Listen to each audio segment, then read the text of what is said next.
Γεια σας από την φάρμα μου τη Ράχη, είμαι ο Παναγιώτης και έχω μια μικρή χειροποίητη φάρμα στο χωριό Ελληνικό έξω από την πόλη των Ιωαννίνων. Δέχομαι κόσμο εδώ, αφιλοκερδός, όποιος θέλει να έρθει να δει τα ζωάκια, όποιος θέλει να έρθει να δει τα φυτά μου. Το χώρο μου που έχω φτιάξει με πάρα πολύ αγάπη, μπαίνετε στο ίντερνετ, στο Instagram, στο Facebook αλλά και στο ίντερνετ μπορείτε να πάτε και να πληκτρολογήσετε φάρμα η Ράχη και θα σας βγάλει πάρα πολύ υλικό για να δείτε τι παίζει με τον δικό μου χώρο. Σήμερα θα κάνουμε ένα βιντεάκι παρουσίασης αυγών. Είναι άνοιξη και όπως από πέρυσι, νομίζω και προπέρυσι, έχω ξεκινήσει μία σειρά βίντεο που σας δείχνω αυγά από τα πτηνά εδώ της φάρμας και λέμε κάποια λίγα πραγματάκια, λίγες πληροφορίες για αυτά, για να το κατανοήσουμε στο αυγουλάκι, αλλά και για να μπορέσουμε να καταλάβουμε το είδος, το αυγό του και ίσως και λίγες πληροφορίες το πώς μπορούμε να το αναπαράγουμε. Περισσότερο στοχεύω στο να σας το παρουσιάσω, να σας δείξω πώς είναι ένα αυγό από αυτό το πουλί και λιγότερο, πολύ λίγες πληροφορίες για τις ανάγκες του ζώου, πόσο καιρό κάνει να το υποάσει ή πόσα αυγά μπορεί να κάνει αναφωλιά. Πάμε σήμερα να δούμε ένα νέο είδος αυγού που πήρα πρώτη φορά φέτος. Είχα πολλά χρόνια πριν τέτοιο πουλί. Έχω φέτος από το φθινόπωρο που τα αγόρασα με παρουσίαση που έδειξα. Ζευγαρώνει το παγόνι.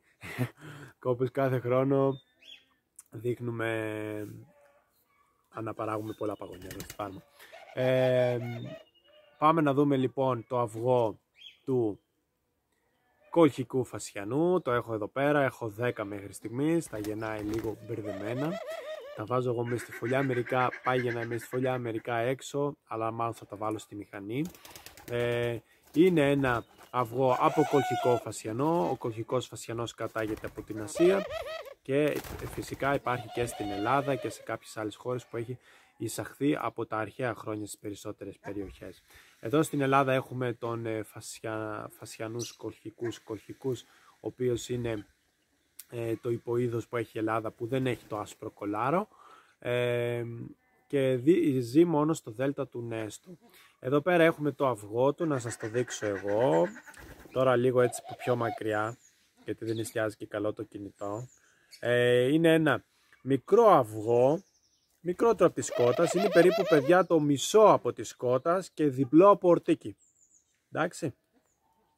Είναι κάπως έτσι, το χρώμα του είναι από ό,τι βλέπετε πρασινολαδί ανοιχτό, σαν το λάδι το παρθένο έξτρα ελαιόλαδο, αλλά σε ανοιχτό, πιο ανοιχτό χρώμα.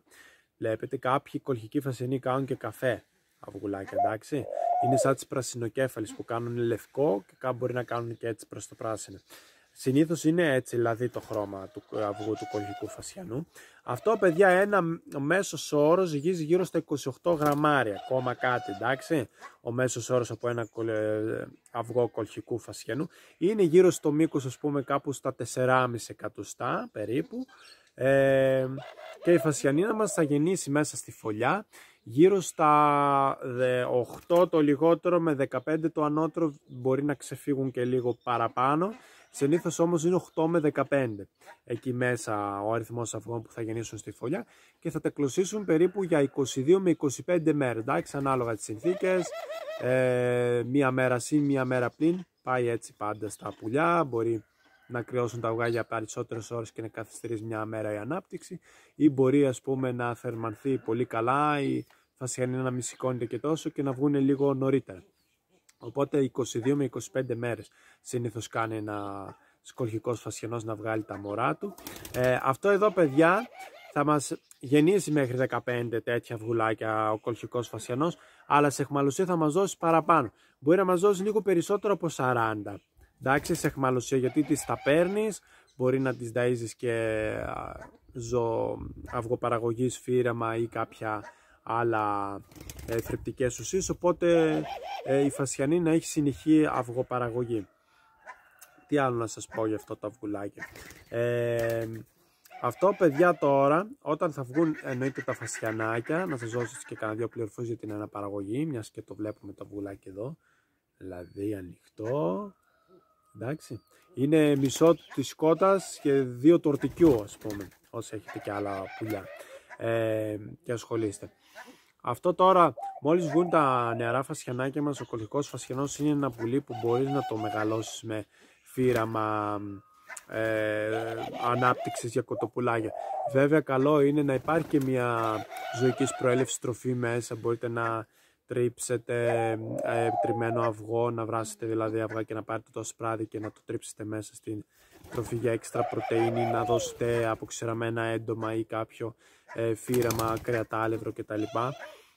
Που θα πάρουν περισσότερες πρωτεΐνες έτσι ζωικές που χρειάζονται πάρα πολύ οι φασιανοί, όλα τα είδη φασιανών σε αυτή τη μικρή ηλικία για να αναπτυχθούν σωστά, και μετά να γυρίσετε μόνο σε φυτική τροφή όσο μεγαλώνει το πουλί, να μειώνετε τη ζωική πρωτεΐνη και να αυξάνετε. Μεγαλώνουν και με το φύραμα ανάπτυξη για τα κοτοπουλάκια, αλλά μπορεί να έχετε κάποιες μικρές απώλειες, 1-2 πουλιά ας πούμε στα 20-30. Να μην έχετε καμία απώλεια, ζωική πρωτεΐνη μέσα, βιταμινούλη στο νερό κάπου και θα τα μεγαλώσετε όλα. Αυτό λοιπόν είναι το αυγουλάκι από τον κολχικό φασιανό, λαδί χρώμα, ανοιχτό λαδί, γύρω στα 4,5 εκατοστά μήκος, γύζει 28 γραμμάρια και κάτι μέσο όρο. Εντάξει, υπάρχουν και μεγαλύτερα αυγά που μπορεί να ξεπεράσουν τα 35 και μικρότερα, ενώ κάτω του μπορεί 20, ξέρω εγώ. Αυτό είναι το αυγουλάκι εδώ που βλέπετε. Ωραίο είναι. Είναι μικρό, εντάξει, κοιτάξτε εδώ τώρα, ας πούμε, στη χούφτα μου. Δεν είναι σαν της κότας, βλέπετε, είναι μικρότερο. Είναι το μισό της κότας, είπαμε και πριν. Και το ορτίκι 2 του ορτίκιου, που το ορτίκι εντωμεταξύ κάνει πολύ μεγάλο αυγό σχέση με το μέγεθός του. Έχει πάντα, παιδιά, εδώ το σχήμα του έχει τον κόλο που λέμε εδώ στο αυγό και έχει πάντα μυτούλα του κολχικού φασιανού, δηλαδή δείτε στρογγυλό αυγό. Και θα σας πω και κάτι άλλο τώρα, μιας και μπορεί να το βλέπετε όσοι ασχολείστε με φασιανή. Πάρα πολύ ασβέστο, παιδιά, στην τροφή των φασιανών. Πέρα για να φτιάχνουν, οι κολχικοί φασιανοί είναι και λίγο προβληματικοί, όχι.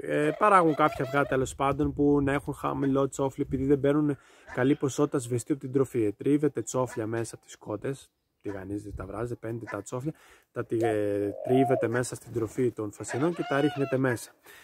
Να παίρνουν και για τα αυγά τους, να έχουν ασβέστο, να παράγουν το αυγά και να γίνεται ωραίο σκληρό το τσόφλι για να μην σπάει όταν το γεννάει, αλλά και για το ράμφος τους, παιδιά, όλα τα πουλιά. Να ξέρετε ότι έχουν μια ανάπτυξη του ράμφους, γιατί ευθύρεται και αυτό όπως τρώνε και μεγαλώνει λίγο, γιατί κάποια πουλιά, ας πούμε, θα έχετε παρατηρήσει ότι μπορεί να έχουν πρόβλημα, μπορεί να έχουν μεγάλη πάνω γνάσου και να θέλετε να την ψαλιδίσετε. Αυτό μεγαλώνει το ράμφος και βοηθάει πολύ το ασβέστιο στο να έχουν ένα υγιή ράμφος στα πουλιά. Γι' αυτό να λαμβάνουν και ασβέστιο, είτε με τριμμένα όστρακα, είτε με άμμο, είτε με τριμμένα τσόφλια, το είπαμε, ναι, και κοχύλια κτλ.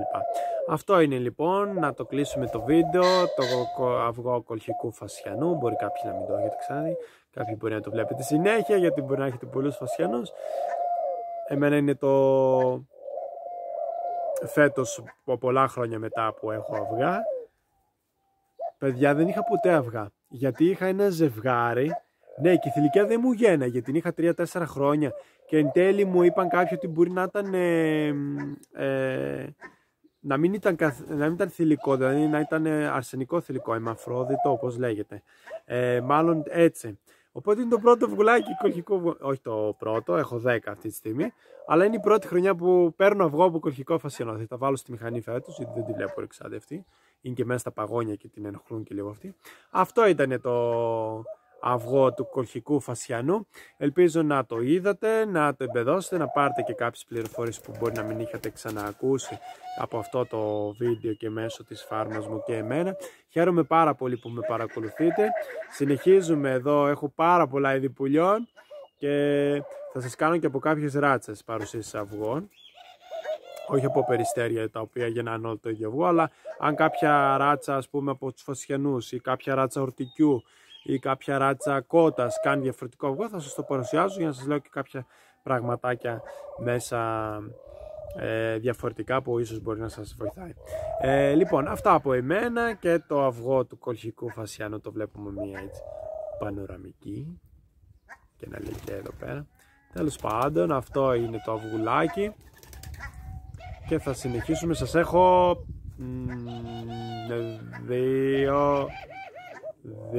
δύο ακόμα σίγουρα αυγά για παρουσίαση και ένα τρίτο το οποίο δεν το πρόλαβα, έκατσε κλώσω. Αλλά θα το κάνουμε, πιστεύω μπορεί να ξαναγεννήσει μέχρι το καλοκαίρι, γιατί αυτά συνήθως βγάζουν μικρά και ξαναγεννάνε, αλλιώς το κάνουμε του χρόνου. Αυτά από εμένα, να περνάτε τέλεια μέχρι το επόμενο βίντεο. Εδώ θα είμαστε στη φάρμα, θα τα λέμε, θα μαθαίνουμε ωραία πράγματα που ελπίζω να σας αρέσουν. Εμένα μου αρέσουν, γι' αυτό τα λέω.